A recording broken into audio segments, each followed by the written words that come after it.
communication déjà, que l'adulte lui dise ce qu'il doit faire. Mais que l'adulte le dise sans être quelqu'un qui fait comme s'il suppliait, avec autorité sans être autoritaire. C'est pourquoi j'ai ajouté la notion de bienveillance. L'enfant a besoin qu'on lui donne des consignes simples et claires. Parce qu'à son âge, parmi les besoins qu'il a, il y a le besoin de repères clairs, de repères qui sont simples. Il a besoin qu'on lui donne une direction stable. Donc, je vais dire que la communication dans l'enfance, elle se fait par le parent qui investit l'autorité, mais de façon à protéger et à structurer l'enfant. Et la parole de Dieu nous donne des repères pour cela. On peut aller dans Éphésiens 6, le verset 1. « Enfants, obéissez à vos parents dans le Seigneur, car cela est juste. » Donc si tu es là et que tu es enfant, c'est une recommandation de Dieu. C'est une bonne chose d'obéir à ses parents. Ce qui est juste est quelque chose, ce n'est pas au profit du parent. D'abord, ou seulement. C'est d'abord à ton profit. C'est pour ton bien d'obéir aux parents. Quand on va lire dans Éphésiens 6, 9, « Honore ton père et ta mère ». Et quand on va dans les 10 commandements, c'est repris, non? C'est un commandement, il y a le bonus sur ça. Afin que tes jours se prolongent. Donc si tu vas mourir tôt, honore ton père et ta mère. C'est un secret pour vivre longtemps. Et dans Éphésiens 6, 4, l'on dira aux parents, ne provoquez pas vos enfants, mais élevez-les en les corrigeant et en les instruisant selon le Seigneur. Ne provoquez pas vos enfants. Il y a des versions qui disent « n'irritez pas vos enfants ». Vous comprenez bien que la question de pouvoir aider les enfants dans la communication, l'adulte, quand ils sont encore enfants, le parent ou les adultes, les aînés doivent prendre le devant. En étant bienveillant, vous aidez l'enfant à s'ouvrir, à se découvrir. Si vous êtes trop autoritaire, il va se refaire. Mais rappelons-nous qu'on a parlé de communication, on a dit que c'est des échanges entre deux personnes, non? Souvent, nous avons des monologues avec nos enfants. C'est des échanges à sens unique. Vous parlez beaucoup et quand ils parlent, c'est oui. J'ai compris. Ok, d'accord. C'est qu'il y a un problème. Voyez un peu votre bienveillance. Est-ce que vous n'êtes pas un peu trop autoritaire dans la façon de communiquer? L'enfant doit se sentir libre de se tromper devant vous, de faire des erreurs devant vous. S'il ne fait pas ces erreurs à la maison, comment on l'aidera à grandir? Quand il est fait dehors, on ne le loupe pas là-bas. On le reprend de façon souvent à le détruire. Donc c'est à la maison que cela doit être fait. Maintenant, avec les adolescents, est-ce qu'on dit à un adolescent ce qu'on doit faire? Je suis ton père, je suis ta mère, tu fais ce que je dis. L'adolescence est une période de la vie où le petit enfant qu'on avait, il a grandi. Au niveau de sa personnalité, il commence à se découvrir. Il voit que je deviens un homme, je deviens une femme. Il commence à s'affirmer au niveau de son identité. Il y a déjà un certain nombre de choses qui se mettent en place et il n'est plus très malléable. Il est capable de réfléchir, d'analyser les choses. Quand vous avez un enfant de 10-12 ans, si vous l'amenez dans des débats, même sur des sujets que vous trouvez un peu pointus, des fois, si c'est un enfant cultivé, vous serez surpris. Des fois, il vous pose des questions, même souvent avant cet âge-là, vous vous dites, l'enfant, si c'est un vieux ou c'est vraiment un enfant qui me parle. Donc, ils sont capables de réfléchir des gens. même de manipuler des concepts. La pensée abstraite, comme on dit souvent, est déjà acquise. Donc, avec les adolescents, on négocie afin de susciter leur adhésion. Je répète, on fait quoi avec les adolescents? On négocie avant de susciter leur adhésion. Il y en a qui me diront, dans la maison de qui? On négocie avec qui? Est-ce qu'il y a 2 coqs dans la maison? Pourquoi est-ce qu'il faut négocier avec lui?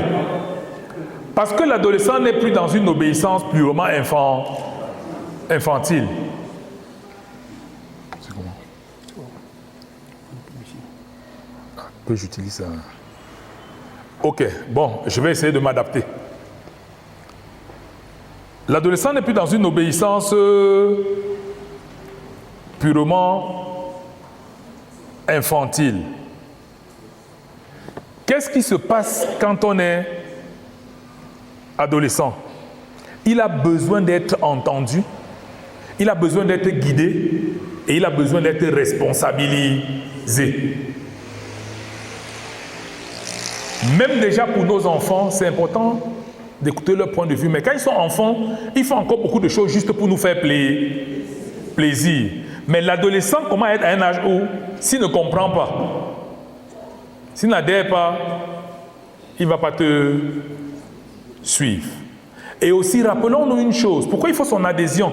Quand j'adhère, ça veut dire que je m'approprie, non? C'est que même quand vous n'êtes pas là, s'il a adhéré, il va reproduire ce comportement-là.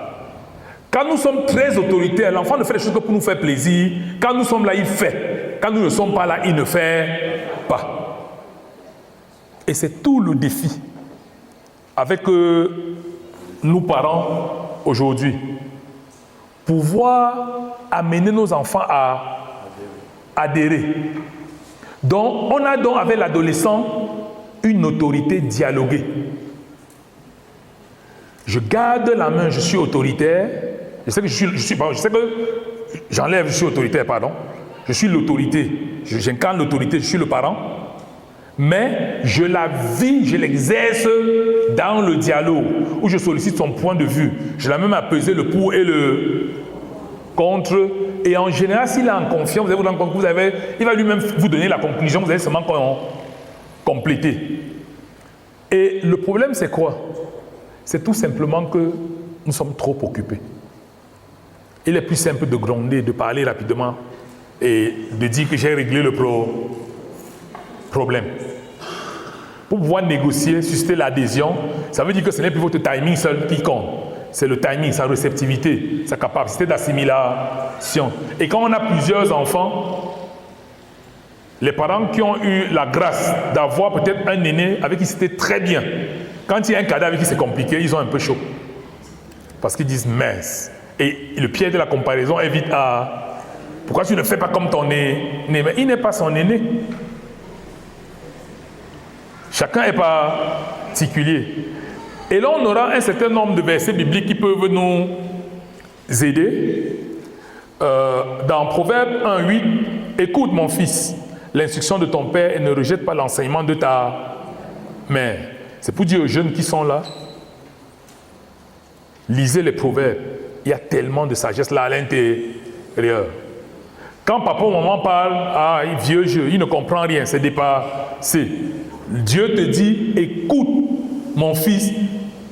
Quand on dit mon fils, ça concerne les filles qui sont là. Ne dis pas qu'on a seulement dit mon fils. L'instruction de ton père et ne rejette pas l'enseignement de ta mère. Les parents vous veulent du bien. Même si parfois vous ne vous rendez pas compte de cela. Dans le Proverbe 19:20, écoute le conseil et reçois l'instruction, afin que tu sois sage dans la suite de ta vie. Tu es chez les parents, comme ça c'est une étape de ta vie. Il y aura une suite à cela. Pour être sage, il est important que tu écoutes les conseils qu'il te donne. Et dans Proverbe 16:9, il est dit, le cœur de l'homme médite sa voie, mais l'Éternel, c'est l'Éternel qui dirige ses pas. Ça veut dire que le parent doit comprendre que le cœur de l'homme, le cœur de mon adolescent médite sa voie. Il réfléchit à ce qui le concerne. Il peut élaborer sur des sujets qui le concernent.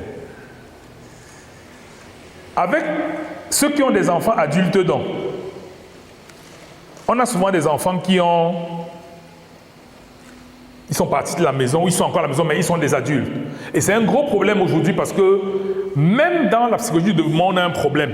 C'est quoi être adulte aujourd'hui?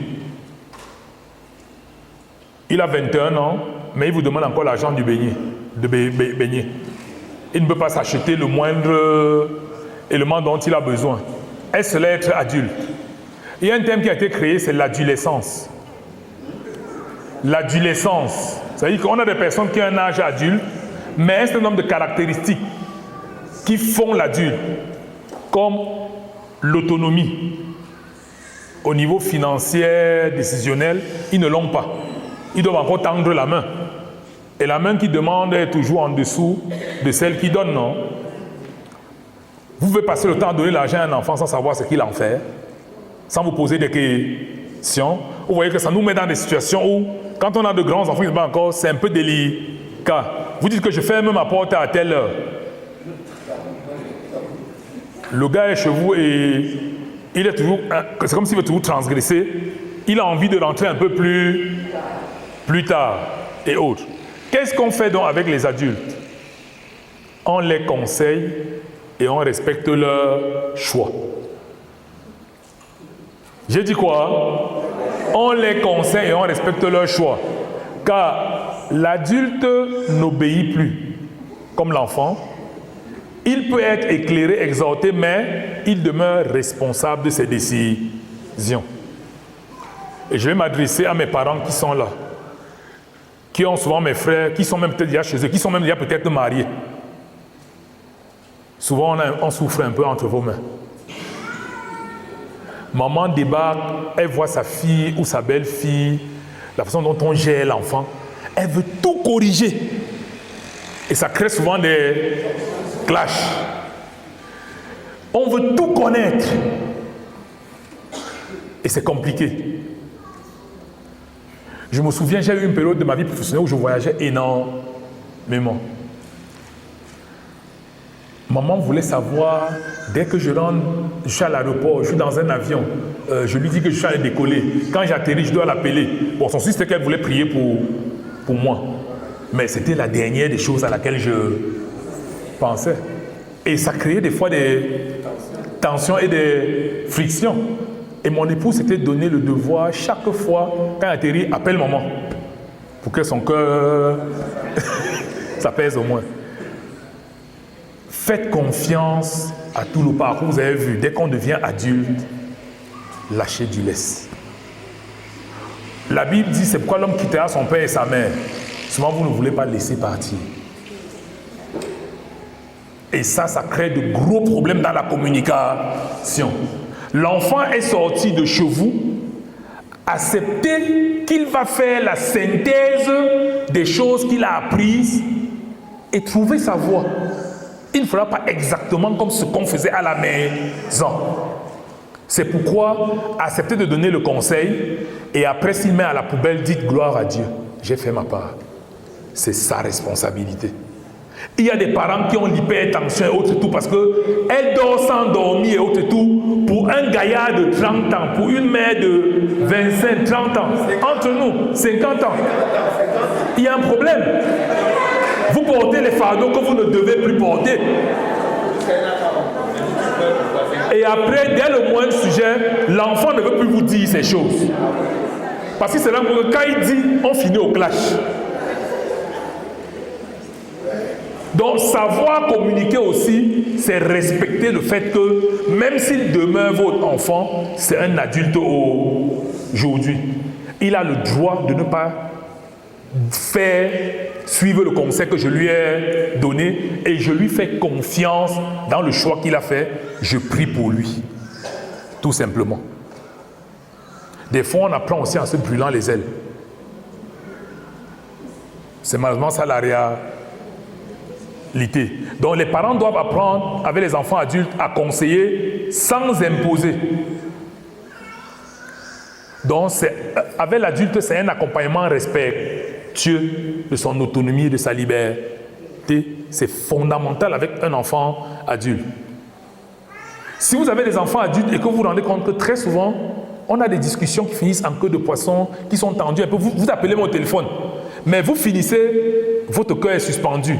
Vous n'êtes pas content, vous n'êtes pas apaisé. La conversation n'a pas été agréable, c'est qu'il y a un problème. Remettez-vous d'abord en question en disant qu'est-ce que je fais pas. Souvent, on estime que comme parent, on est légitime de devoir dire ce qu'on va faire.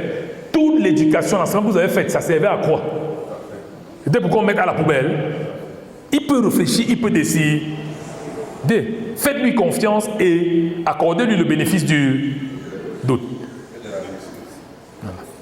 Donc, voilà un peu les postures. Pour notre frère qui parlait déjà, il faut se poser la question, quel est l'âge des enfants? Est-ce que j'ai la bonne posture dans la façon de communiquer avec eux? Est-ce que mes enfants prennent plaisir à communiquer avec moi? Il faut se poser la question. Et nous, les adultes, on doit souvent faire l'effort de revenir à leur niveau. Très souvent, dans le couple, dans la famille, l'enfant se confie à un et il ne parle pas à... Soit c'est à maman, soit... En général, j'ai l'impression que c'est plus aux mamans. Je ne sais pas ce que nous, les pères, on a comme problème. Peut-être on est tellement fonctionnel, tellement carré qu'il a grandi en sachant qu'il n'y a pas de débat avec lui. Voilà. Nous devons un peu nous réinventer, même avec, surtout quand on a des enfants adultes. Comment accompagner les enfants adultes, communiquer avec eux, c'est le premier élément qui donne envie de ce que, quand il a une difficulté, il a envie de bénéficier de l'expérience du parent. Il faut créer ces conditions-là, c'est important. Maintenant, donc, touchons à un autre point. La règle du 5-1. Que j'appelle, c'est un peu 5 contre 1. Donc, imaginez un match où il y a 2 équipes. On est d'accord? Et il y a l'un qui a gagné, l'autre 5 contre 1. C'est quoi la règle du 5-1? C'est un grand un psychologue qu'on appelle Gottman qui s'est amusé à étudier les couples dans lesquels les choses marchent bien. Et qui s'est rendu compte qu'il y a une façon de communiquer qui est utilisée par ces couples. Et quelle est cette façon de communiquer? C'est qu'en général, c'est des familles dans lesquelles on veille à ce qu'il y ait un ratio de 5 paroles qui construisent contre une parole de correction ou une critique. Je répète. Je te donne 5 paroles qui construisent avant de te faire une critique ou une parole de correction. Ça suppose que parfois, je vois certaines choses qui ne passent pas bien, mais je me tais. C'est facile à faire. Souvent, il y a certaines familles dans lesquelles les enfants ont l'impression que papa et maman ont un radar pour guetter leurs erreurs. Dès qu'ils commettent une erreur, paf, on tire sur lui. Ou il y a des partenaires qui pensent qu'en face de lui, il y a un sniper qui guette ses manquements pour les lui présenter. Et ça se sent souvent dans des propos du genre où j'ai l'impression quand je t'entends que je suis la pire des femmes, je suis le pire des hommes. Parce que quand je t'entends me parler, tout ce qui résonne n'est que quelque chose de négatif. Donc, avant de dire, tu n'as pas rangé ta chambre, tu n'as pas fait ceci, tu es entré en retard, il faut d'abord s'assurer qu'on a 5 fois dit merci d'avoir mis la table. J'aime quand tu ris. Tu as bien bossé aujourd'hui. Tu es une personne gentille. Je te revendiquerai toujours comme mon fils, ma fille, ma femme, mon mari. Béni soit le jour où Dieu t'a créé. Béni soit le jour où tu es venu au monde, où je t'ai rencontré. Vous pouvez rallonger la liste et autres. Pourquoi ce ratio est important? C'est que quand on le respecte, le cerveau ne s'habitue pas, ne s'accroche pas à la critique. Quand votre partenaire vous dit, quand je t'entends parler, j'ai l'impression que je suis le pire des maris ou la pire des femmes. Ça veut dire que son cerveau est resté focalisé seulement sur la critique. Dès que tu ouvres la bouche, c'est ce qui est négatif qui va sortir. Apprenons en famille à appliquer cette règle. On a dit, c'est la règle de quoi? La règle des 5 quoi? 5 paroles qui contre une parole qui critique et qui corrige. Est-ce que tu peux t'arranger à appliquer ça? Même des gens qui sont là entre des frères et sœurs. On peut enseigner ça aux enfants. Non pas seulement des sessions pour prier. C'est bien, de se réunir la famille et prier. Mais combien de fois on se réunit pour dire qu'est-ce que vous avez apprécié chez tel aujourd'hui? Qu'est-ce qu'il a fait de bien? On ne lui dit que c'est qu'il a fait du bien. Du bien. 5 éléments au moins. Chacun dit une chose, et à la fin, on dit vraiment, on va bénir le Seigneur pour la belle personne qu'il est. Vous allez voir cet enfant-là se battre pour assumer toutes ces qualités-là. Ça va lui faire pousser des ailes. C'est ça, savoir communiquer en famille. Appliquer la règle du Saint 1. Est-ce qu'on s'engage à faire des efforts dans ce sens-là? Ça va de soi. Ah, ça ne va pas de soi toujours. Il y en a pour qui c'est compliqué. Je vais parler à mes parents qui sont là, qui ont mes frères et ceux qui sont à partir de la maison. Ça veut dire que sur 5 coups de fil, non, sur 6 coups de fil, il y a 5 où il finit, il rit seul. Il est content d'avoir causé avec vous. C'est au 6e que le point que vous avez noté, là, ça vous laisse même le temps de prier par rapport à la critique que vous voulez amener. Seigneur, dévance-moi auprès de lui. Donne-moi les mots qu'il faut. Dispose-le. Souvent, nous dégainons. Dès qu'il y a une erreur, on est parti. On n'a pas pris le temps de traiter le problème avec Dieu. Or, pendant que tu es en train de donner des paroles qui construisent, tu prépares le terrain même pour qu'on reçoive ta critique. Quand le partenaire te perçoit déjà comme adversaire, tu penses que ce que tu vas faire comme remarque constructive, ça va facilement passer. Difficilement, il va encaisser ça. Donc, veillons à appliquer la règle du...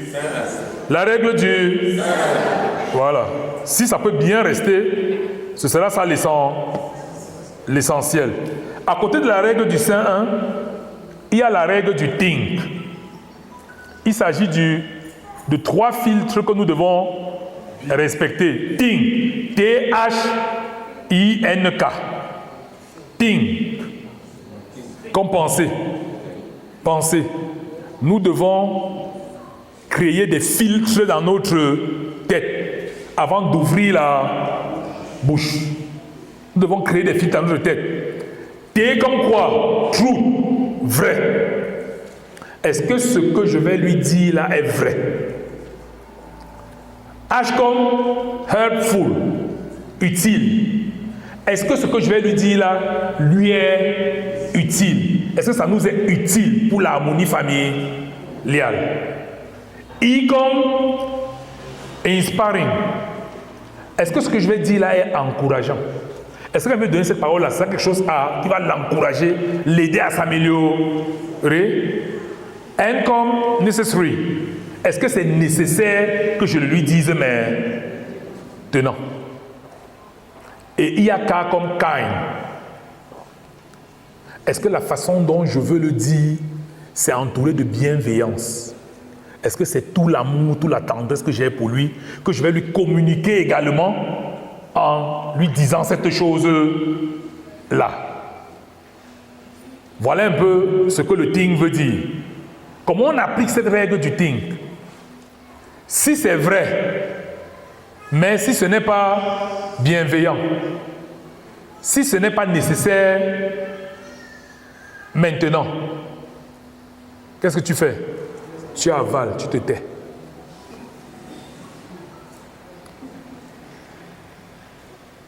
Si c'est utile, ce que je vais dire, si c'est vrai, et que ce n'est pas encourageant, qu'est-ce que je fais? Qu'est-ce que je fais? Pardon? Je laisse tomber. Ça veut dire qu'on a eu 5 choses, donc 1, 2, 3, 4, 5. On a 5 critères. Chaque fois, il faut qu'on s'assure que quand je passe au tamis des critères, il y a au moins 3 critères des 5 qui sont remplis. Si je n'ai pas rempli au moins 3 critères des 5, je ne dis pas.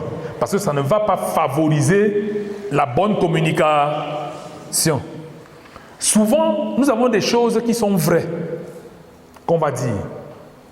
Mais il y a des vérités que nous disons qui détruisent l'autre, qui démotivent l'autre, qui ramènent le bonheur de l'autre à 0, qui montrent à l'autre qu'il ne peut jamais y arriver.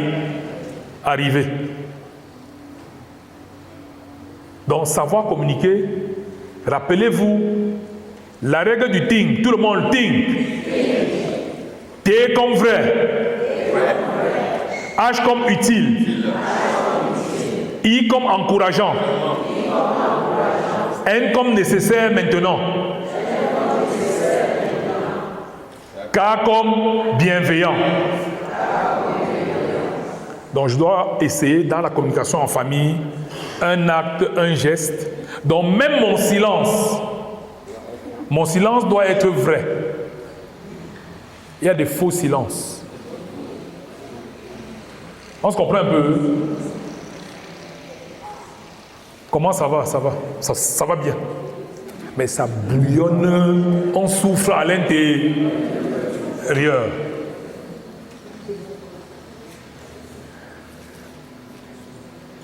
Est-ce que ce que je dis là, lui sera utile? Je veux communiquer avec l'autre, non? Et à l'autre. C'est moi qui ai l'initiative de communiquer. Il faut que je m'assure que je participe à créer les conditions pour que mon message arrive à destination. Et ça, c'est important. Quand on dit est-ce que c'est nécessaire maintenant,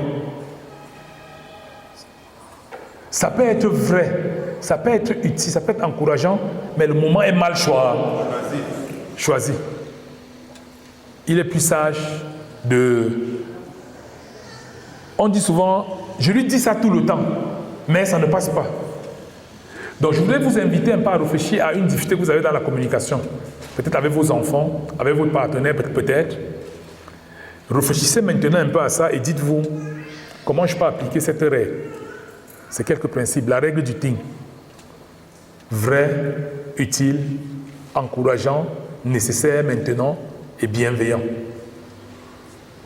Si vous avez une difficulté de communication avec vos frères et sœurs, peut-être avec les parents, comment est-ce que vous pouvez appliquer cette règle?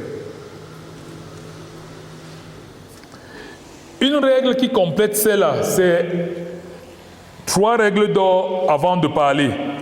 La parole de Dieu nous dit, je pense que c'est dans le livre de, je ne sais pas si c'est Jacques 15, 17, soyez lents à parler, soyez prompts à écouter, lents à parler.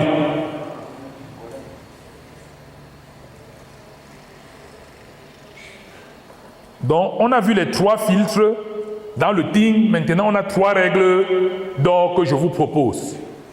La première règle, c'est le timing. Est-ce que c'est le bon moment pour adresser cette situation? On ne règle pas un conflit quand quelqu'un a faim.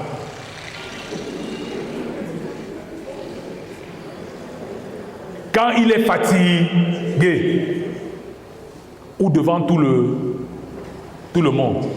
Même avec le petit enfant, vous voulez le discipliner. Préserver son humanité, oui, mais il a un certain amour propre. Son ego. On se comprend un peu. L'ego n'est pas toujours négatif. Hein? On dit aime ton prochain comme toi-même. Dans aime ton prochain comme toi-même, il y a quoi? Aime-toi toi-même. Et c'est dans la famille qu'on apprend à s'aimer. Et apprendre un enfant à s'aimer, c'est lui montrer qu'on le préserve. Ce n'est pas en public qu'on le reprend.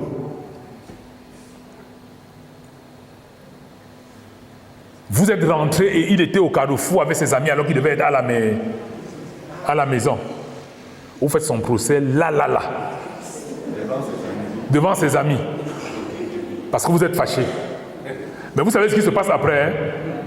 C'est que vous avez comme ça ouvert une série d'audiences.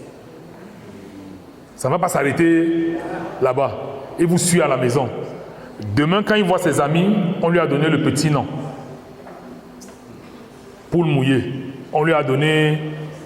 On a pris ça dans vos propos, hein, dans l'attitude, que tu joues au Dieu ici. Alors que tu es un faible, tu es un ceci, autre et tout. Qui a créé ça? C'est la façon dont vous l'avez fait en public. Le linge sale se lave en famille. Et quand on est en famille, on lave le linge sale dans la chambre. Si c'est un des parents, si c'est un des enfants, vous pouvez le prendre seul. C'est la partie de leçon que vous partagez avec les autres.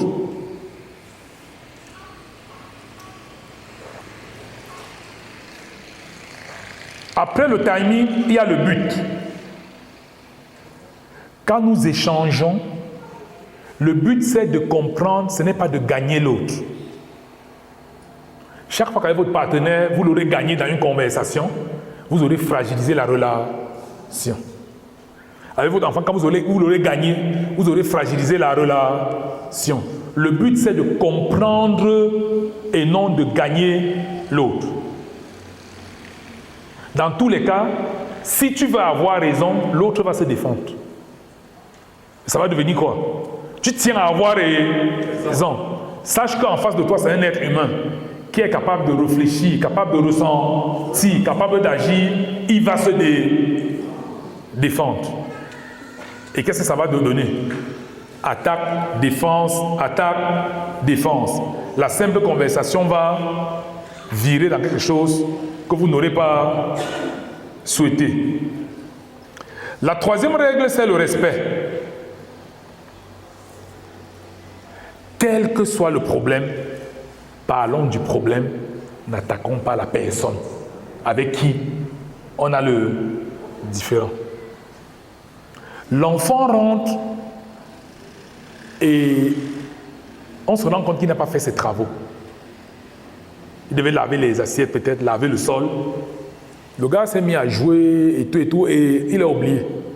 C'est un problème. On est d'accord? Mais, au lieu de lui dire que ce que tu viens de faire là, tu devais laver les assiettes, tu ne l'as pas fait. Viens ici, un paresseux comme ça. Quel est le problème? Le fait qu'il n'ait pas lavé les assiettes, ça fait de lui un paresseux. Il faut se poser la question.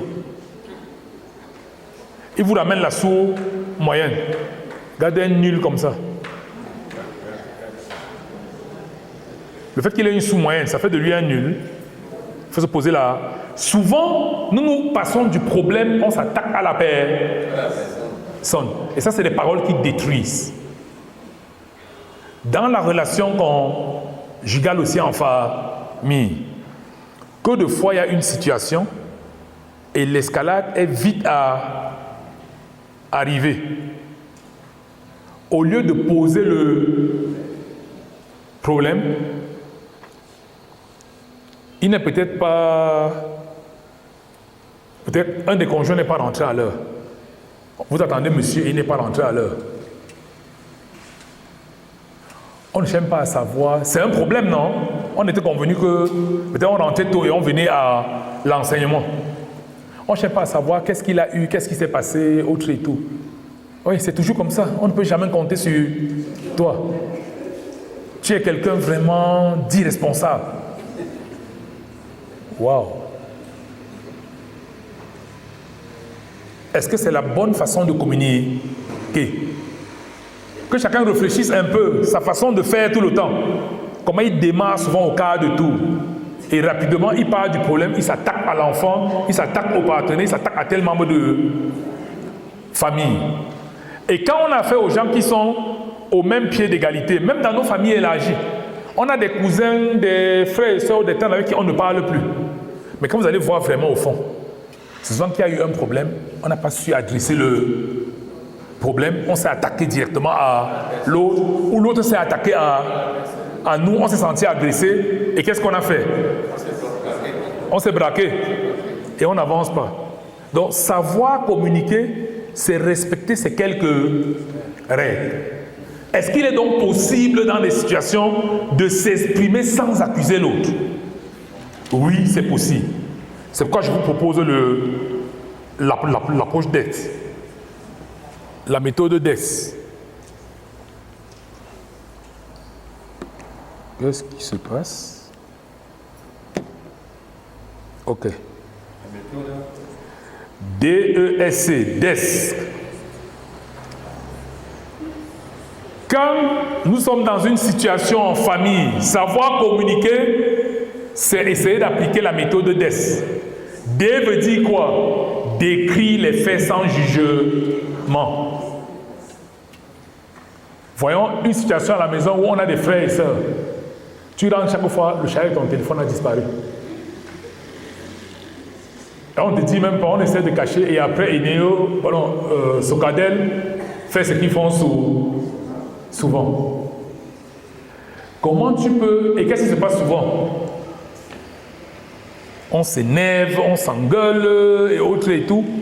On peut tout simplement se dire, quand tu utilises mon chargeur sans me demander, parce que c'est ça le problème, non? C'est que tu as pris mon chargeur sans demander mon autorisation. C'est ça le problème. On est d'accord? Décris les faits sans jugement. Quand tu utilises mon chargeur sans mon autorisation, est-ce qu'on a jugé quelqu'un là? On a décrit des faits. Exprimer son ressenti. Qu'est-ce que je ressens quand tu agis comme cela? Je me sens énervé et dévalorisé. C'est quand même ma chose. Ah. Vous parlez à l'autre. Rappelez-vous hier, les niveaux de communication. On commence à s'impliquer au 3e niveau. Il y a les faits, il y a l'opinion, il y a le sentiment, il y a la transparence. Et au début, il y a les clichés. Ici, les faits, c'est neutre. Mais directement, on passe au niveau 4. On exprime ce qu'on on se mouille, on prend le risque de se livrer. Et maintenant, est-ce qu'on spécifier ce que l'on veut? J'ai décrit le problème sans juger l'autre. Je lui ai dit ce que je ressens quand il agit comme cela. Comment j'aimerais qu'il le fasse à l'avenir? J'aimerais que tu me demandes avant de toucher la prochaine fois. Vous lui donnez une orientation sur ce qui va éviter que vous ressentiez comme cela. Et le C, c'est quelle est la conséquence? Qu'est-ce que tu vas gagner? Qu'est-ce que je vais gagner? Qu'est-ce que nous allons gagner en famille si on agissait dans ce sens-là? J'aimerais que tu demandes avant la prochaine fois. Comme ça, on évite les tensions et je te prêterai avec plaisir.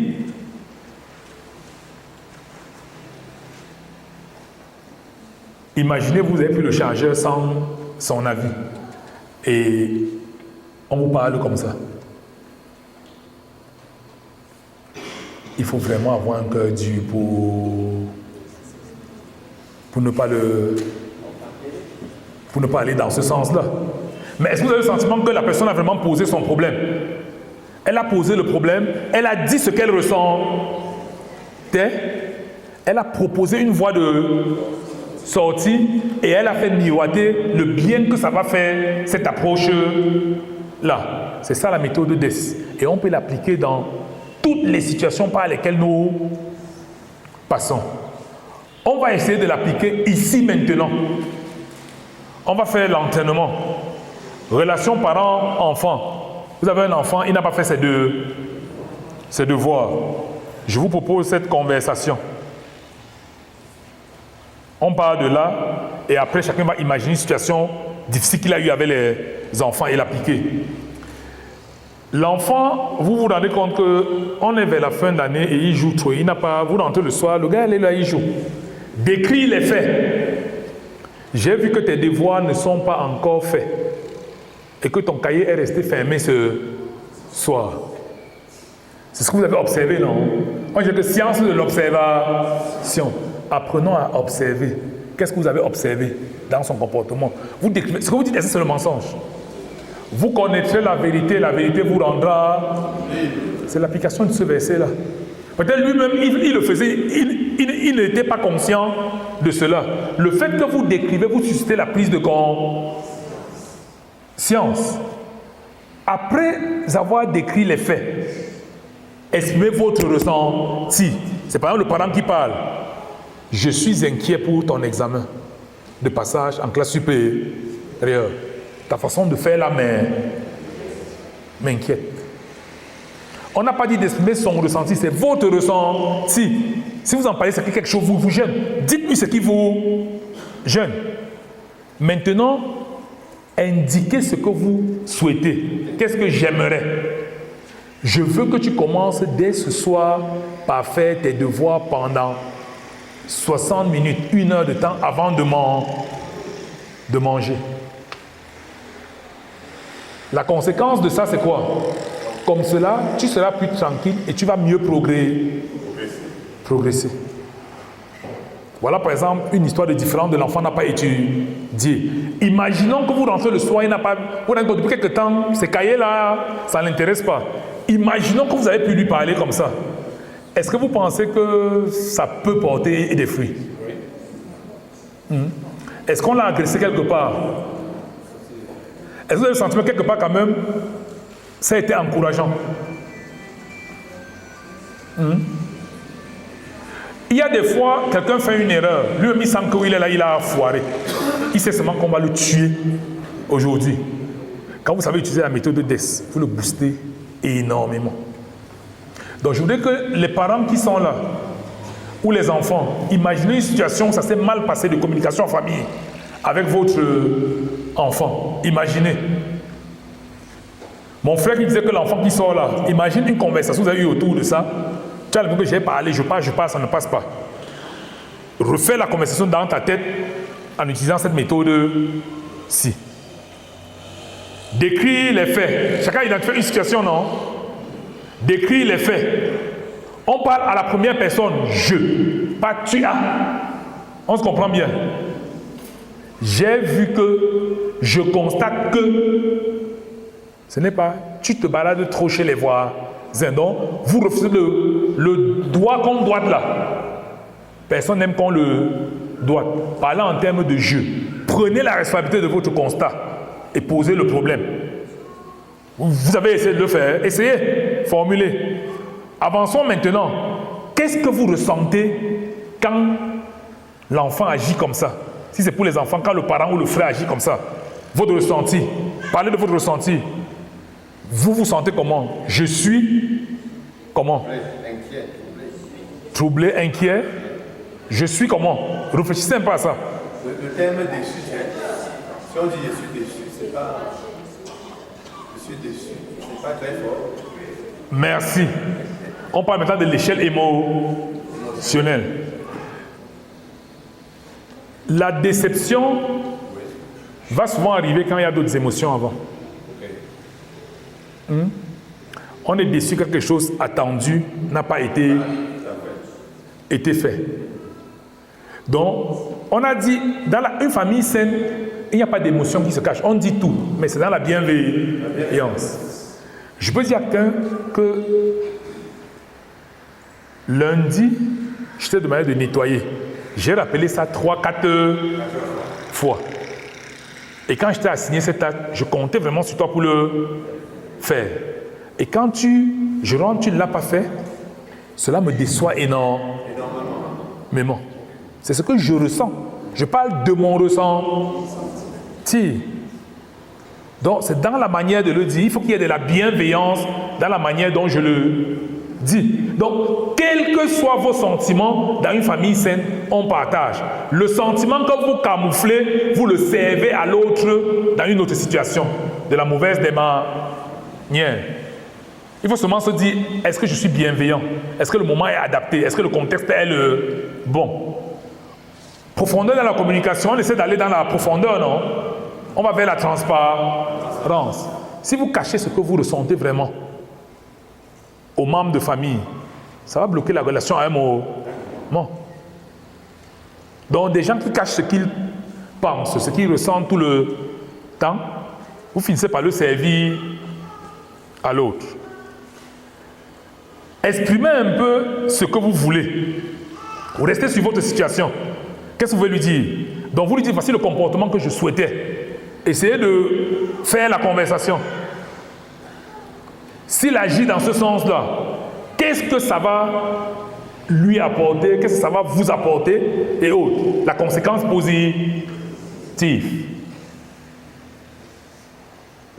C'est bon? On va réessayer dans le couple cette fois-ci.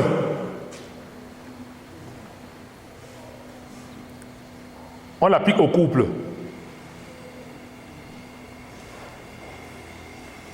Vous vous rendez compte que depuis plusieurs jours, votre partenaire entre tard, ce n'est pas habituel, et il entre tard, il ne vous donne aucune explication. Vous vous êtes tu hier, il y a peut-être une semaine, vous attendez, rien n'est dit. Souvent, le genre de situation-là, quand on décide d'en parler, qu'est-ce qu'on lui dit? On boude. On boude.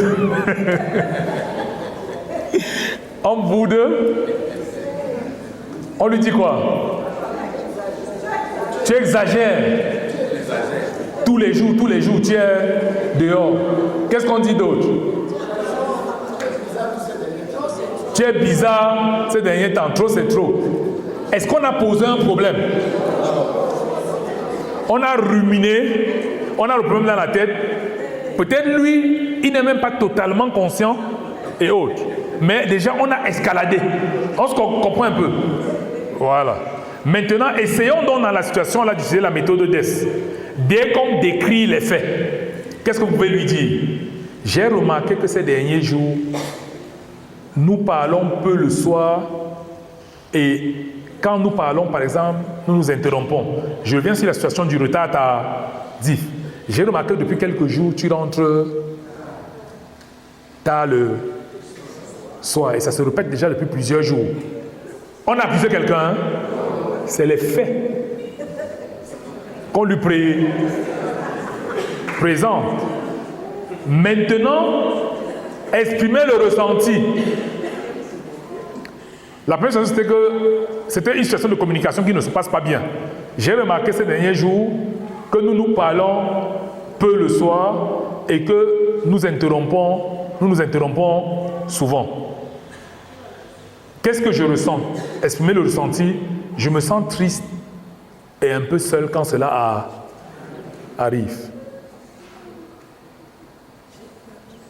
Cela m'ennuie énormément et j'ai même de la peine à trouver le sommeil quand ça se passe comme cela. Exprimez votre ressenti, ce que vous vivez, votre vécu dans cette situation-là. On peut parler de son vécu sans balancer sur l'autre. On lui présente son vécu et il peut en faire ce qu'il veut. On est ensemble? Tout à fait. Voilà. Après avoir exprimé son ressenti, qu'est-ce qu'on fait? On lui indique ce qu'on souhaite.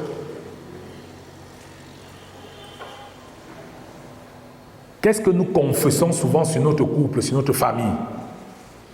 Quand l'enfant va faire ses devoirs, oui, à quoi il fait ça? Tu ne vas jamais réussir, tu ne seras rien dans la vie. Voilà le souhait qu'on exprime. Apprenons à exprimer des choses positives. J'aimerais que nous prenions par exemple 15 minutes pour parler calmement sans nous couper. Quelle est la conséquence positive? Le C. Ainsi, nous nous comprendrons mieux et notre relation sera plus paisible. Qu'est-ce que tu penses de ma proposition? Il est rentré tard le soir. Je peux le faire la même chose. On est ensemble? Identifiez maintenant une situation personnelle où dans la famille, avec votre conjoint, avec un autre adulte, ce n'était pas ça a été mal géré. Chacun identifie une situation. Maintenant, allons-y, méthode DES. Décris les faits. Dis-lui ce qui s'est passé en des mots simples, sans jugement. On parle toujours en termes de je, pas en termes de tu. Qu'est-ce que j'ai constaté? Prenez la responsabilité de poser le problème. Ce n'est pas que on dit que tu rentres tard. On, c'est qui? J'ai remarqué que, j'ai constaté que, j'ai vu que. Prenez la responsabilité. C'est à la première personne, je.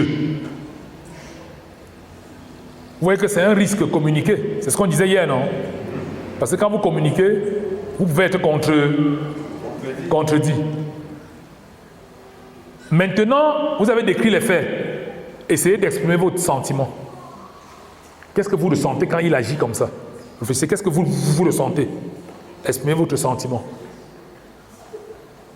Je ressens, je me sens.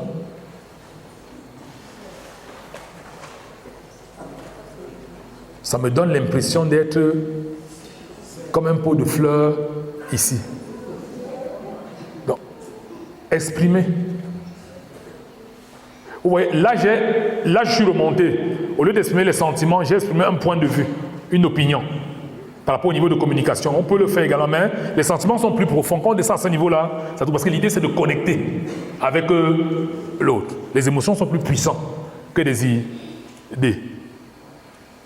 On exprime son ressenti et maintenant, dites-lui ce que vous aimerez.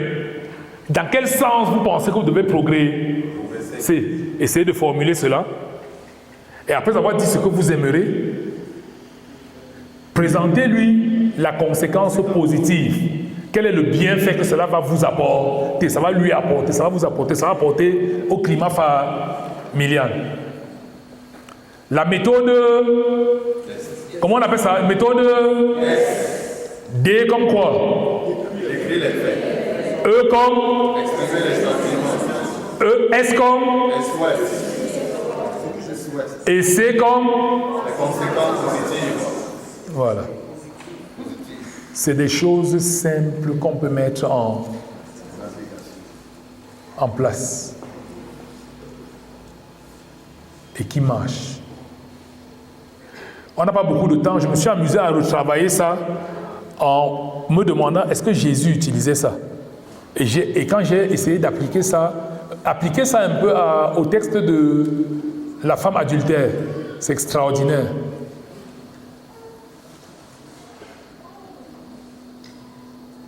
Vous vous rendez compte que Jésus est passé par cela. Il savait manier cette méthode-là. Donc peut-être le grand qui a trouvé ça, il y avait d'autres sages qui utilisaient ça déjà avant. Savoir communiquer en famille. Bien aimé, voilà quelques outils. Je souhaite que ce soit pratique. Et nous allons continuer en donnant un espace afin que vous puissiez poser des questions. Je vous remercie.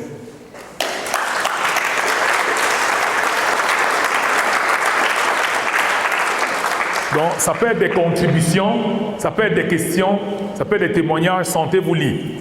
Il peut y avoir d'autres aspects que vous apportez.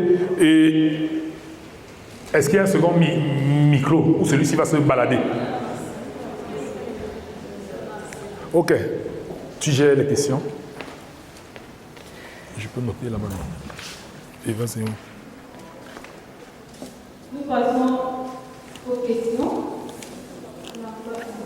Levez la main, s'il vous plaît, pour qu'on prenne la première question. 1, 2, 3, 4. Nous avons 4 et 5. 5 questions pour le moment, mais 6. Au fur et à mesure, après la phase d'après. C'est les 5 questions d'abord. Si notre pratique n'est pas des aspects effectifs sur le gros changement que nous devons mettre à méthode que vous avez, sur les méthodes que vous avez sollicitées, bon, moi par exemple, je savais mon partenaire n'est pas réceptif. Peut-être lorsqu'il me heurte, sans savoir, j'éprouve mon mécontentement une fois, 2 fois, à un moment donné, ça commence à m'irriter. Et lorsque je suis irritée, moi, je ne pourrais plus contrôler mes émotions, mais quand je pourrais lui faire des remarques de façon brutale, et ça pourra toujours continuer à engendrer encore les problèmes. quand le partenaire parle de réflexion, qu'est-ce qu'il y a de le faire? Ainsi, que faire quand le partenaire n'est pas réceptif?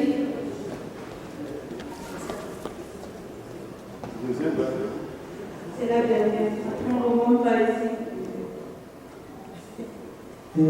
Bonsoir, bien-aimés. Je commence par mettre en pratique la méthode 5.1. Merci beaucoup pour l'enseignement. Le Seigneur Christ. C'était vraiment bénéfique. La première fois, c'est que ça va arriver. Ok. On a beaucoup parlé du moins comment approcher. On a parlé des personnes qui sont agressives. Mais on n'a pas parlé des personnes qui ne disent rien. Qui n'apprécient pas, des personnes qui n'apprécient pas, qui ne se plaignent pas, qui ne disent rien en fait. Si je suis le genre de personne là, comment est-ce que je fais? Parce qu'on voit toujours un peu des personnes qui agressent. Pourquoi tu es en retard? Que faisons des personnes silencieuses? Tu rentres tard, il ne dit rien. Même c'est bien, même c'est mal. On fait quoi déjà de personnes là?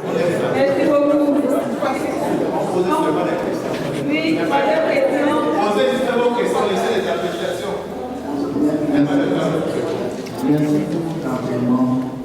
Et la règle DES m'intéresse particulièrement.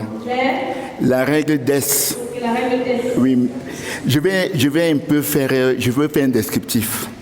Vous êtes à la maison avec votre partenaire et vous lui dites par exemple, voilà, depuis un moment je constate que tu prends beaucoup de temps au téléphone. Hier j'ai constaté que tu as mis la marmite au feu et ça s'est brûlé. Ça a les conséquences que les aliments que tu vas servir ne sont pas de bonne qualité et on aura dépensé du gaz. Je ne souhaiterais plus que ce soit ainsi. Le fait de vouloir gérer le problème va amener le partenaire à manquer d'autorité. Parce que c'est très important que dans la communication, de mon point de vue, on fasse ressortir l'aspect autorité. Parce que si on est dans une maison et qu'on doit gérer la maison, il faut que de temps en temps, il y ait de la poigne. Sinon, on sera là toujours dans la mollesse. C'est que la méthode DES, je voulais qu'on ajoute une phrase pour ressortir quand même la niaque pour l'homme.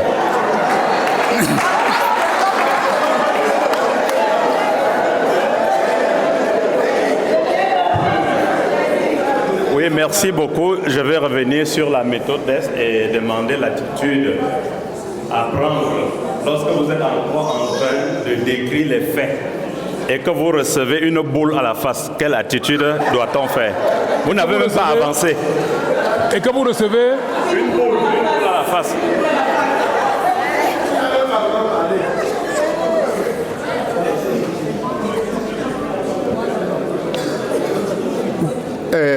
Merci. L'orateur a dit quelque chose tout à l'heure concernant les enfants adultes, à savoir leur donner des conseils. Souvent, quand ils sont devenus adultes, on se dit qu'on a fait ce qu'on avait à faire. Vous entrez chez eux un jour et vous vous rendez compte que ce que vous estimez leur avoir donné comme valeur, tout ça a été mis à côté. Vous faites comment? Je suis entré chez l'un d'eux. Il avait un tableau où il avait mis des valeurs qu'il voulait inculquer à ses enfants. C'est un père aussi. C'est un père. Et j'ai trouvé un élément que je voulais qu'on dise, qu'on écrive autrement. Et comme je respectais qu'il est déjà adulte, j'ai voulu laisser passer et ça m'a beaucoup troublé. Finalement, j'ai parlé. Je ne sais pas s'ils ont compris. Merci.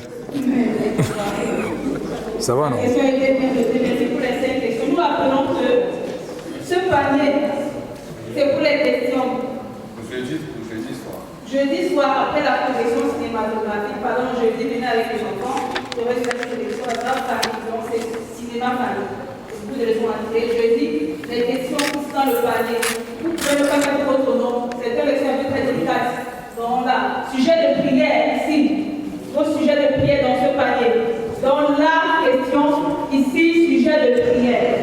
Donc s'il y a des questions délicates, et si vous voulez rencontrer l'orateur particulièrement, rapprochez-vous de l'équipe d'organisation pour prendre un rendez-vous si possible. Merci, on va répondre aux 7 premières questions. Merci. Je pense que les questions en disent long sur le fait que je pense qu'on a bien travaillé ensemble. Je commence par la dernière question de notre papa. L'attitude face aux enfants adultes. Vous entrez chez eux, vous vous rendez compte que vous avez l'impression que tous les efforts depuis les années, on a mis à la poubelle. Vous êtes conscient qu'ils sont adultes. Que faire? Est-ce que vous laissez faire ou dans son cas, il a parlé, mais il dit, je ne sais pas si ça a donné quelque chose. Je vais commencer par rappeler ce que j'ai dit. Un adulte, on donne un conseil. Après, on est dans la disposition de s'y mettre à la poubelle, c'est sa responsabilité. Vraiment, beaucoup de problèmes que les parents ont, hypertension, tout ce qui est maladie cardiovasculaire, c'est que vous portez plus de soucis que vous devez porter. Qu'est-ce que la Bible nous dit là-dessus? Si tu n'avertis pas le pécheur, il meurt, tu seras responsable. Mais si tu l'avertis et qu'il refuse, tu es pur de son sang. Ça fait mal, je peux comprendre pour un parent. Mais vraiment pour notre santé mentale, apprenons à accepter que nous avons des limites. Ce ne sera pas exactement, j'ai beau avoir des souhaits. Mais faisons aussi confiance à Dieu. Voilà, c'est ce que je voulais dire. Il y a des situations où il faut commencer à travailler à genoux. Parce que si l'Éternel ne bâtit la maison, ceux qui bâtissent travaillent en vain. Notez quelque chose, peut-être même filmer. Je me pose un peu la question avec papa, est-ce qu'il fallait en parler une seule fois? Peut-être il faut prendre le temps même de l'inviter. J'ai vu quelque chose en début de mon mariage qui m'a... C'était une situation où il y avait comme un désaccord. Maman vient nous rendre visite et elle se rend compte que nous, on dort, nous, avec le matelas au sol. Elle rentre et le compte rendu qu'elle fait à son mari, c'est que le gars a peut-être pris la fille de quelqu'un et où ils sont là, ils font comme si ça va bien et c'est grave. Il faut que tu fasses quelque chose. Et l'homme, papa m'appelle, je veux te voir, il faut qu'on parle, j'ai un sujet important. J'étais très occupé professionnellement. Et il était coincé financièrement. Je lui dis, mais si je viens, je vais payer le transport. Mettre en route, je paye le transport. J'étais sûr, le connaissant, qu'il devait dire non. Quand il a accepté, j'ai commencé à ne plus dormir. Il a dit que c'est même quel sujet. Parce que le connaissant, c'était ne les dérangez pas, ils démarrent leur vie. Vraiment, allez-y, autre et tout. Quand j'ai appris qu'il a accepté, c'est ça qui a commencé à m'inquiéter. Et il arrive, il tourne autour du pot, tu sais. C'est des conseils qu'on te donne, tu te demandes qu'il y a eu quoi. On tourne autour du pot. Et à un moment, c'est... Mais si vous avez des difficultés, il faut dire. On va vous aider. Autre et tout. Et autres. Mais le fait qu'il y ait eu vraiment une approche de dialogue, essayer de comprendre, ça nous a aidés. Donc moi, ça m'amène en fait à dire quoi à notre papa? Peut-être des fois de dire, j'ai enseigné ça, mais je me rends compte que ça s'en éloigne un peu. C'était de prendre la peine de... Ouais, moi, ce qui m'a marqué, c'est le fait que maman a vu et s'est tue. Elle est rentrée, dit à son mari, qui a dit, je veux te... La démarche de dire, je veux te voir. Parce que le père a encore cette autorité-là. On crée souvent un cadre qui donne tout le sérieux à ce qu'on veut aborder. On remarque, on balance comme ça directement. C'est un sujet comme un autre où on balance et ça passe. Alors que si on prend le temps de prier d'abord, j'insiste là-dessus, on est dans une... De prier d'abord, Seigneur, donne-moi la sagesse. Tu le connais, tu sais ce qu'il est devenu. De lui dire, pardon, je veux te voir. Même seulement ce fait-là, vous voyez, moi, c'est quand il a dit qu'il venait, je n'ai pas dormi. Alors que depuis, ça ne me disait rien. Et après aussi, je pense que ça peut être utile d'avoir le suivi, papa. D'avoir un moment où il vient de dire, vraiment, j'ai noté ça. J'aimerais comprendre. Les faits, j'ai vu un tableau, j'ai vu des valeurs, j'ai vu votre façon de faire. C'est les faits. Vous ne jugez rien. Première chose. Deuxième chose, je me sens inquiet. C'est je me sens et autres. Est-ce que tu peux me dire un peu, j'aimerais comprendre.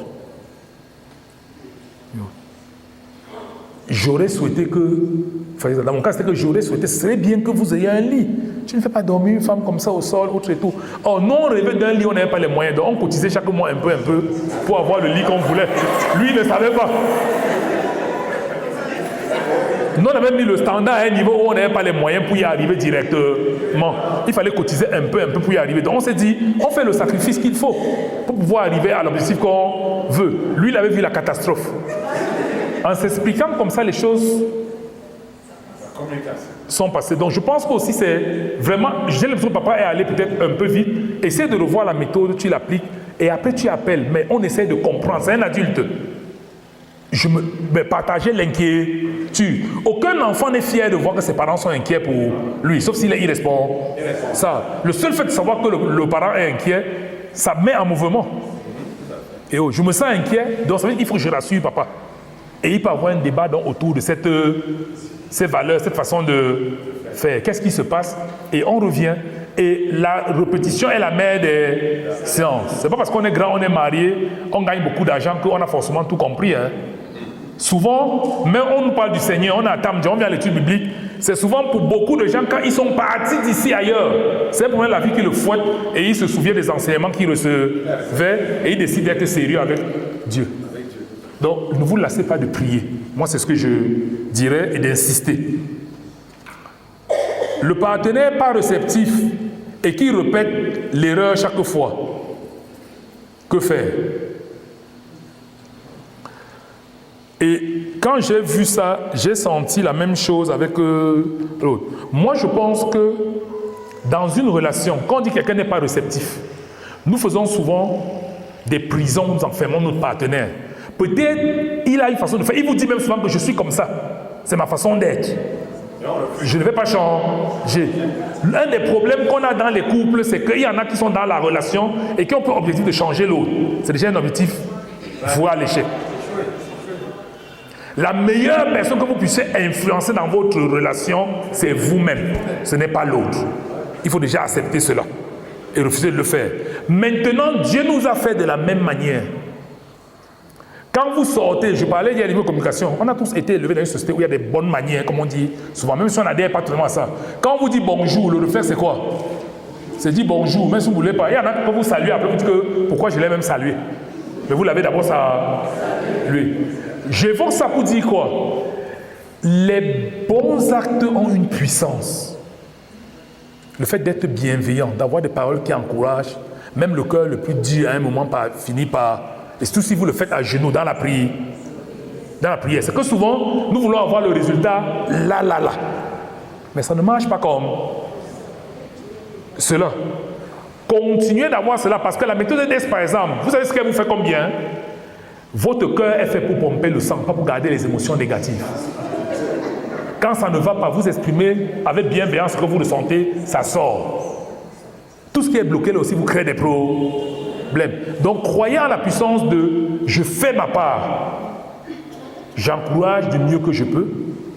Et dans la prière, Dieu peut faire grâce. Et quand c'est bien appliqué, vous allez vous rendre compte que ça change.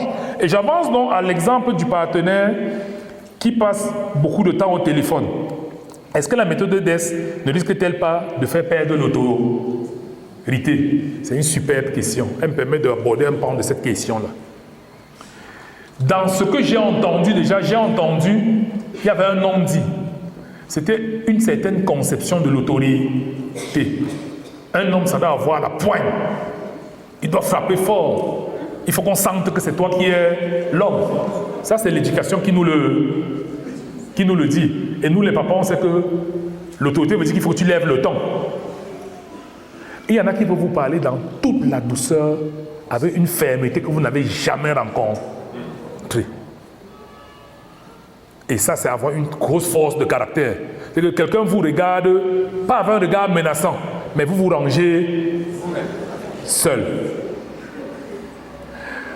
Il y a un policier à Douala, il est même sur les réseaux sociaux, on l'appelle Amot. En Ndokoti. Si vous parvenez à discipliner les Ben Skinner, c'est que votre autorité est forte. Il est toujours souriant. Il coupe la situation, il se retourne. Il fait ça. Avec un sourire, chacun s'arrête. Un veut même avancer sur son collègue qui le tire.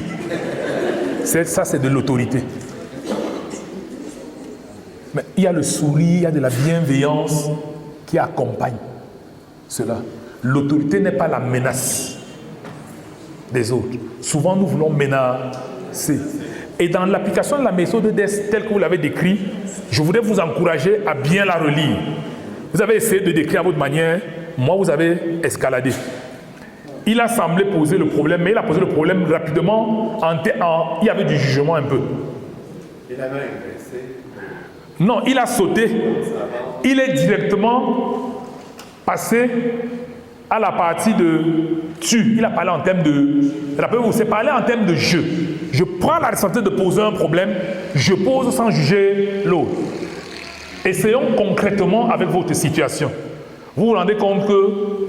Je me rends compte que tu traînes des soirs au téléphone à causer avec peut-être maman, avec tel et autre et tout. Et quand tu le fais, très souvent, il y a par exemple peut-être la marmite au feu qui brûle. Et après, quand on sert à table, je perds l'appétit. Par exemple. Vous voyez, la question, vous lui posez, vous avez posé le problème, est-ce qu'elle est jugée? Est-ce que c'est ce que vous pensez? J'ai dit je perds l'appétit, c'est ce que j'ai estimé. Mais vous savez comment vous vous sentez quand elle fait ça? Est-ce que vous pouvez prendre, pardon, donnez-lui le micro qu'on applique concrètement. Comment vous vous sentez quand elle traîne par exemple au téléphone? Comment vous vous sentez? Le micro rapidement s'il vous plaît. Si ce n'est plus ma femme. C'est pour montrer que ça peut s'appliquer simplement. Il faut seulement faire l'entraînement, oui. Directif. Pardon? Je suis de nature directif. Ok, merci. Non, gardez le micro s'il vous plaît. Je vous prie de garder le micro. Oui. On va essayer d'avancer ensemble. Une chose, je suis de nature directif. Et que je ne négocie pas, je dis et on fait. Nous avons donné ça.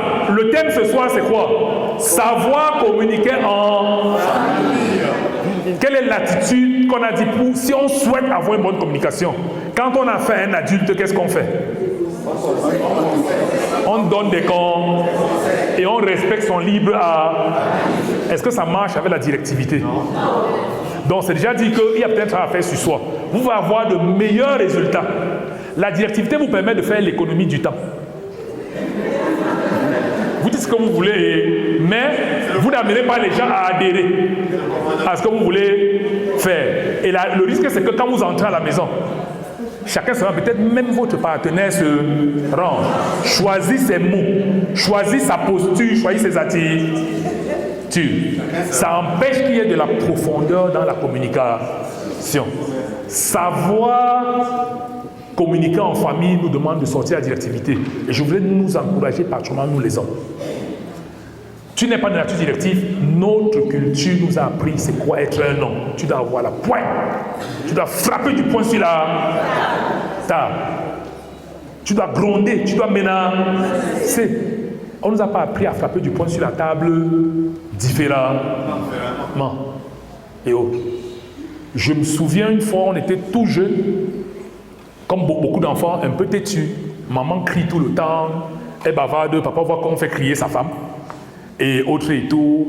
Quand on doit manger à table, le rituel de manger à table, qu'est-ce qui se passe? C'est qu'elle doit crier, elle doit gronder. Des fois, mais elle doit taper quelqu'un au passage. Et il a décidé un jour, on doit manger.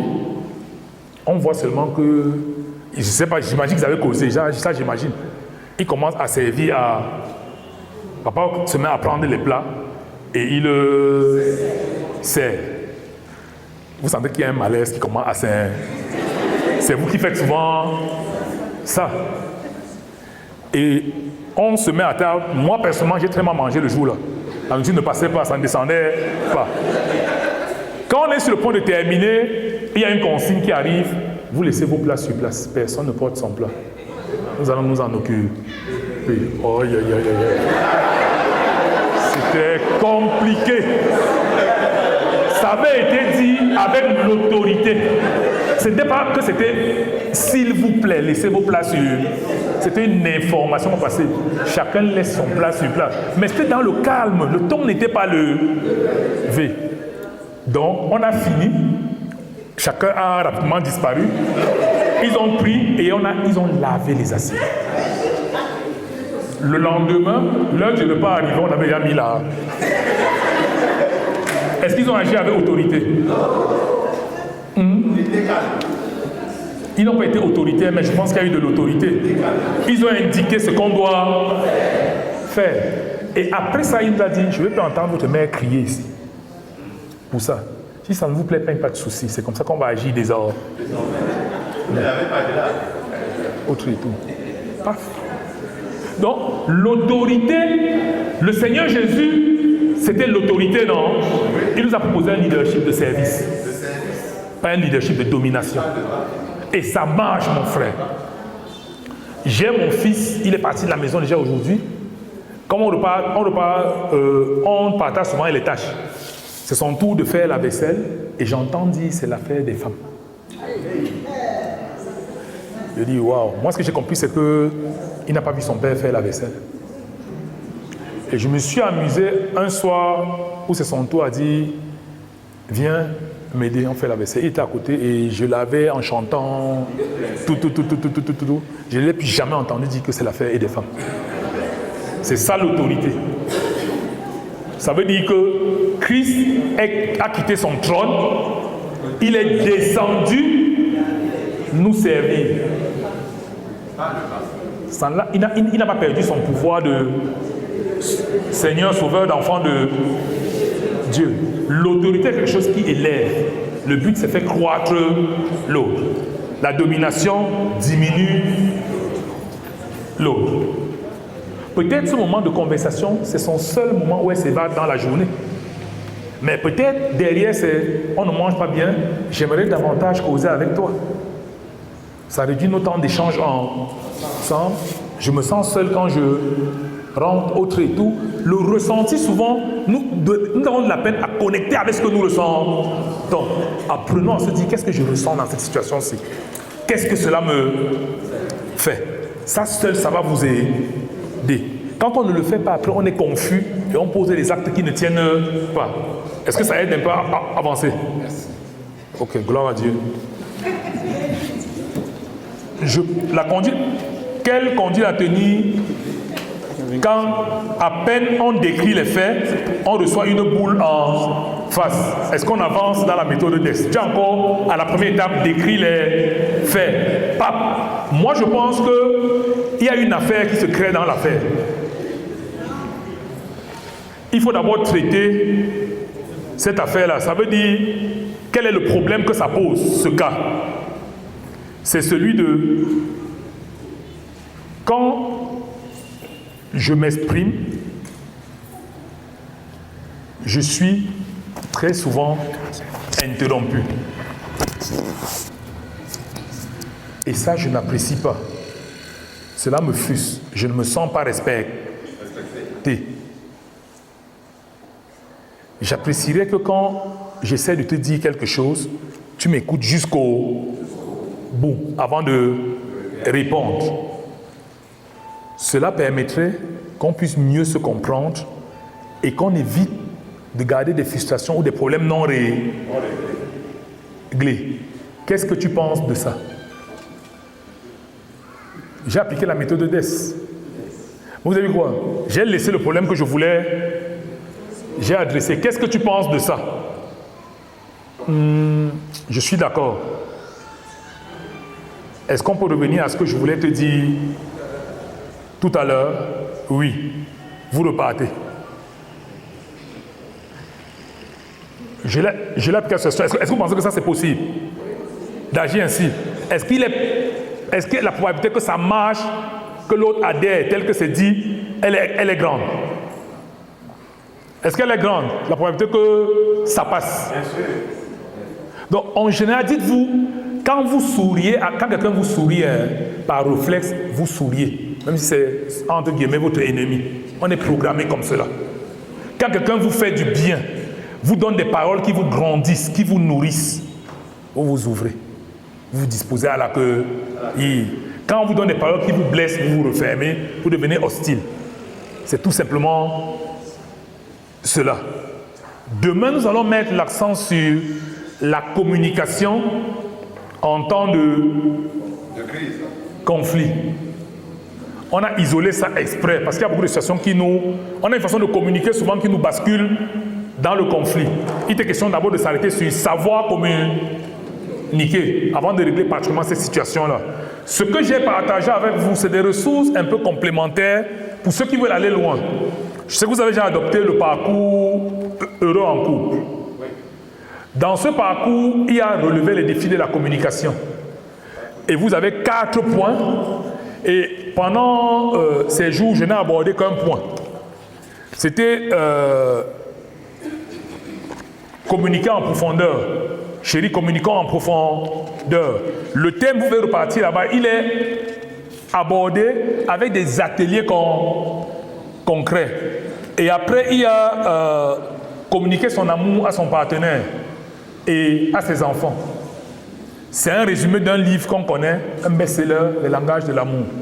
Ça, il faut d'en savoir communiquer. C'est aussi une ressource que je vous recommande. Vous avez le livre, c'est mieux, vous le lisez. Vous avez la synthèse dans le parcours avec des exercices qui suivent. Il y a, chérie, synchronisons-nous. Pour pouvoir communiquer dans la famille, il faut synchroniser. Il faut être sur le même réseau. Sinon, vous n'allez pas pouvoir communiquer. Et enfin, il y a impliquez-vous véritablement chez vous et dans votre famille. On a souvent des problèmes de communication parce qu'on n'est pas vraiment impliqué dans sa famille. On n'est pas vraiment impliqué chez soi ou dans son couple. Et ça crée des communications. On est comme des gens qui ont un pied dedans, un pied dehors. Comme des gens qui sont en visite dans leur famille. Et ils vivent ailleurs. Ça pose forcément des problèmes de communication. Donc j'évoquais tout simplement que pour ceux qui ont le parcours, vous avez ces ressources-là. C'est disponible au niveau au secrétariat de la paroisse. Savoir communiquer. Ce que je vais dire également, puisqu'on va vers la fin, c'est que pour communiquer, il faut être deux. Mais pour changer la manière de communiquer en famille, on n'a pas besoin d'être deux pour démarrer le changement. Si vous êtes seul, refusez de dire est-ce que l'autre va accepter. Quand vous savez communiquer, vous faites du bien à l'autre. Est-ce que votre agenda c'est faire du bien à l'autre? Est-ce que c'est faire du bien à vos enfants? Est-ce que c'est faire du bien aux membres de la famille? Peut-être que vous avez un enfant dans la famille, on ne fait que gronder. Dites-moi, je sors de ça aujourd'hui. Ce n'est pas que je n'ai pas créé ma famille ailleurs. Désormais, si je vais communiquer de façon à faire du bien aux autres, je vais apprendre à utiliser ces quelques techniques-là. Un enfant peut trouver la méthode DES. Papa, quand tu me parles en grondant, je me sens, la plupart du temps, quand tu me parles, papa, tu es toujours en train de gronder. Et quand tu me grondes, cela me bloque. J'ai peur. Est-ce que tu voulais me dire, je ne comprends plus bien. J'apprécierais, papa, que prochainement, quand tu me parles, que tu me parles calmement, parce que j'aimerais, tu me parles calmement, voilà ce que j'aimerais. Comme cela, ça me permettrait de bien comprendre ce que tu veux me dire et je pourrais mieux changer et me comporter comme tu souhaites et te faire plaisir. Un père nerveux à qui on dit ça. Vous pensez que prochainement, quand il s'adresse à l'enfant, là, lui-même, il ne réfléchit pas un peu. Il baisse en gamme. Donc, je veux dire aux enfants que même vous avez de la puissance. L'art de communiquer désamorce plein de tension. Parce qu'on est programmé pour vivre des choses agréables. L'humain est programmé comme cela. Nous avons nos zones de confort que personne ne veut quitter.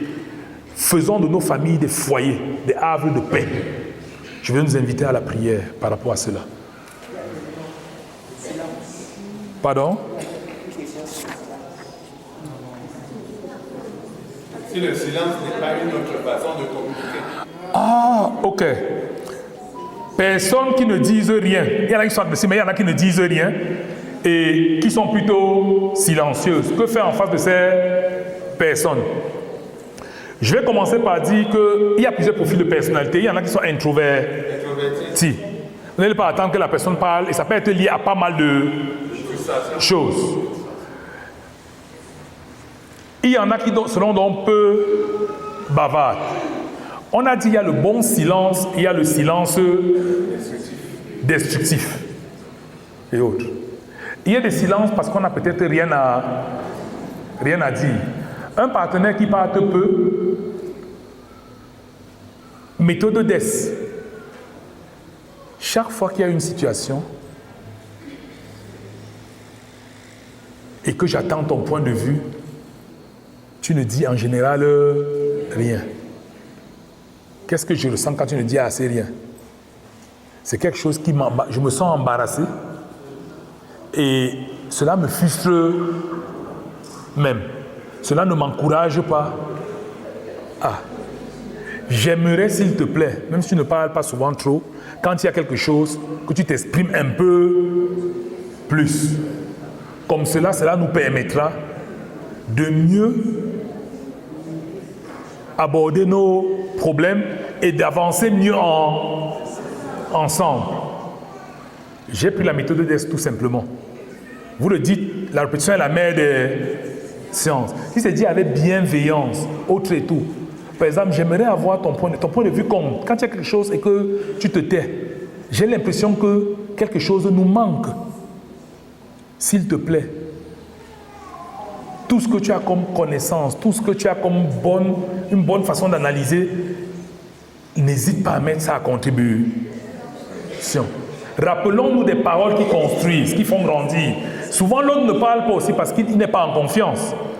Au début de la relation, on lui a dit, dès qu'il a parlé, tu es bête. Tu ne comprends pas. Et autre et tout. Et il a tendance à se taire. Donc, vous avez une facture impayée dans la relation. Allez payer vos factures. Demandez pardon pour ce que vous avez fait avant. Donc, le silence de l'autre soir, dites-vous, est-ce que j'ai contribué à cela? Et si je j'ai fait quelque chose qui ne tenait pas, je lui demande même et je fais. À un moment, je me rendais compte dans mon couple que mon épouse avait tendance, dès qu'il y avait quelque chose et que je parlais, c'était la conclusion. C'était un peu du genre, je pense que tu as vu toutes les facettes du préposition. Quand je prends des paroles, j'analyse ça. Quand j'ai compris ça, c'est quoi? Il y a quelque chose, je ne parle pas en premier.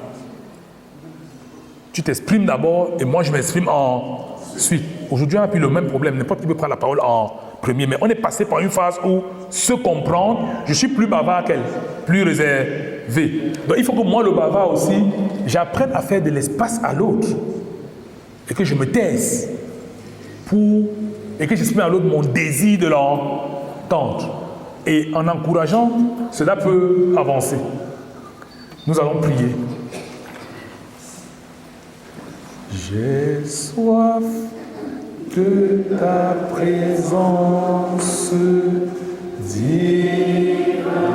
Dis-le avec force, Seigneur, en pensant à la communication dans ta famille, avec tes enfants, dans ton couple, avec tes frères et sœurs.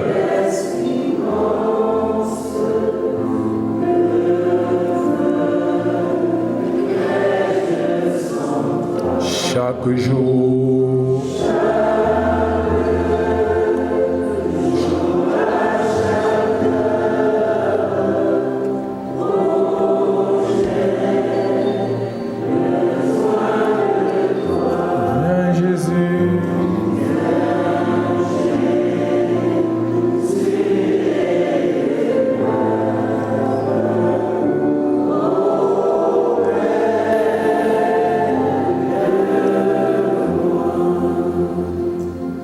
grâce au Seigneur pour ce qu'il t'a donné de comprendre ce soir.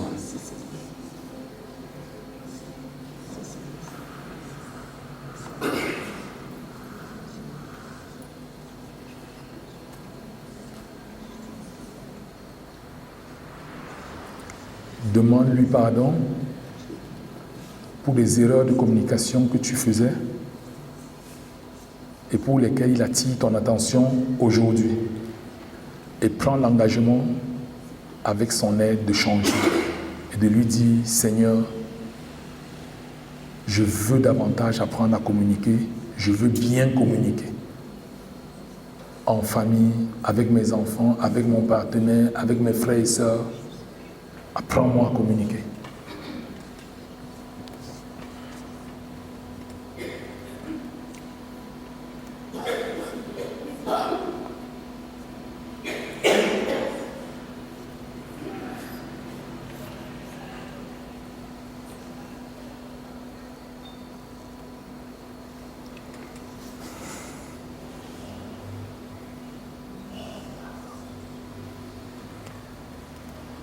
Merci, Papa, pour cette haute soirée où ton Esprit, Seigneur, ne s'est pas seulement baladé dans cette salle, mais s'est baladé dans nos cœurs. Merci, Seigneur, pour toute cette ressource que nous avons découverte, toute cette ressource, Seigneur, que tu mets à notre disposition. Ce soir, Seigneur, notre désir, c'est savoir communiquer en famille. Communiquer de manière à t'honorer, que nos familles soient des lieux de communication où chaque membre se sent accueilli, quoi qu'il ait à dire, quoi qu'il ressent, quoi qu'il ait fait, où chaque membre se sent encouragé à devenir une meilleure personne, où chaque membre se sent en sécurité. Viens, Seigneur, grave, Seigneur, ces éléments dans nos cœurs. Donne-nous de passer à l'application dès ce soir. Nous voulons, Seigneur, nous recommander à ta grâce. Te recommander, Seigneur, la suite de notre soirée. Viens, sois glorifié. Et merci, Seigneur, pour tout ce que tu nous as donné ce soir. Nous t'avons prié au nom du Père, du Fils et du Saint-Esprit. Amen.